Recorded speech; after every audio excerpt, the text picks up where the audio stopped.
Hello viewers, আসসালামু আলাইকুম। আমাদের এই চলমান প্রজেক্টটির রড বান্ডিংয়ের কাজ সম্পন্ন শেষ।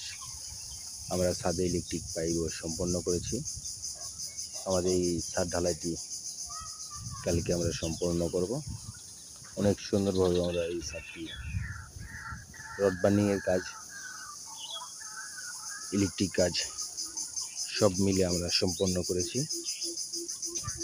প্রতিনিয়ত যারা আমার ভিডিওগুলো দেখতেছেন তাদেরকে আমার অন্তরের অন্তঃস্থল থেকে ভালোবাসা, অভিনন্দন। সবাই ভালো থাকবেন, সুস্থ থাকবেন। আসসালামু আলাইকুম।